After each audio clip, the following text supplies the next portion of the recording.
In today's video, we're going to talk about something that affects millions of people worldwide, plantar fasciitis. If you ever dealt with sharp stabbing pain in your heel, especially in the morning, you might be dealing with plantar fasciitis. Stick around and I'll walk you through what it is, why it happens, and what you can do to treat and prevent it. Welcome back. I'm Dr. Marie Azizian, a board-certified general surgeon and IFM certified functional medicine physician. Please like, subscribe, and share to help this channel grow. So what is plantar fasciitis? Plantar fasciitis is one of the most common causes of heel pain.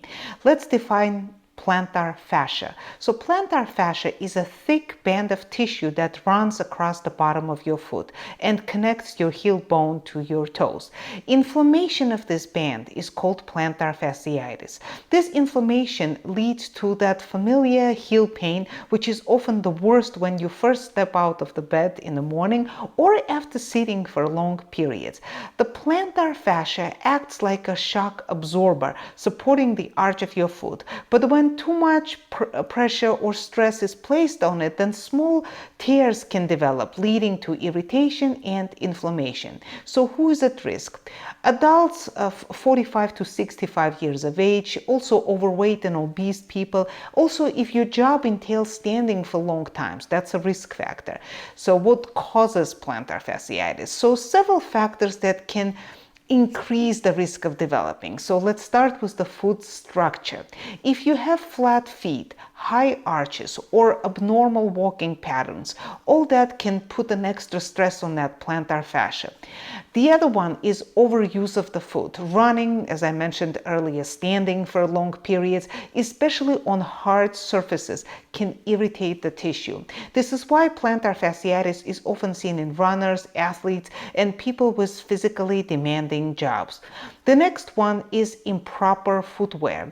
Wearing shoes with poor arch support or thin soles can strain the plantar fascia, especially if you're on the feet a lot. The next factor is tight calf muscles. Tightness in your calves can limit your ankle's range of motion, which in turn puts more strain again on plantar fascia. Now that we looked at the causes, let's look at signs and symptoms. The most common symptoms of plantar fasciitis is that sharp pain at the bottom of your heel, as we've mentioned several times now. It usually feels worse in the morning or after a long period of inactivity. Some people describe it as feeling like a stabbing pain or as if stepping on small pebbles. As you walk and stretch the plantar fascia, the pain may decrease, but it often returns after prolonged standing or physical activity. How is plantar fasciitis diagnosed? Usually it is a clinical diagnosis, but if there is any uncertainty, then MRI or in some cases even an ultrasound could be helpful. What can you do to make it better? Now we're moving to the treatment options. The good news that in most cases of plantar fasciitis, they can be treated with simple and non-invasive methods. Here's what you can do to manage the pain and help the tissue heal. Number one, rest on ice. Resting your foot and applying ice to the painful area for 15-20 minutes several times a day can help reduce inflammation. Number two, stretching and strengthening. Stretching exercises for your calf muscles and stretching and massaging the actual plantar fascia itself can make a big difference. Number three, proper footwear. Make sure to wear shoes that provide good arch support and cushioning for your heel. In some cases, custom orthotics which replace the shoe insole can be very helpful. They decrease the strain and reduce the force on the foot while walking. Number four, physical therapy. A physical therapist can guide you through more advanced stretches and exercises designed to relieve tension on the plantar fascia and strengthen your foot's supportive muscles. Number five, night splints. Wearing a splint at night can keep your foot in a stretched position, which helps the plantar fascia heal in a lengthened state, and it reduces morning pain. That splint would actually help to flex the ankle and extend the toes while you're sleeping.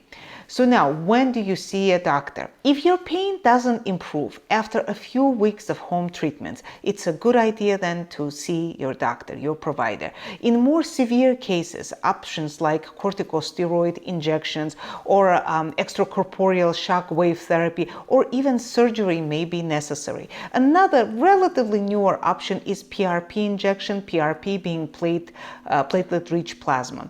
But rest assured, surgery is usually the last resort and rarely needed. Also, I would strongly recommend seeing a doctor if there is any suspicion of an injury. Remember, in some people, especially in elderly folk, it doesn't take much for a sprain or even a fracture to occur. So please don't spend that precious time on self-diagnosis and call your doctor or go to the emergency room if something is wrong. While you may think that you have one thing, such as in this case plantar fasciitis, for example, if there has been an injury even minor, then something else may be going on. So finally, here are some prevention tips. Wear supportive shoes. Make sure your shoes provide adequate arch support and cushioning, especially if you are on the feet for long periods. Stretch regularly. Keep your calf muscles and the plantar fascia flexible, and that can prevent this unnecessary strain.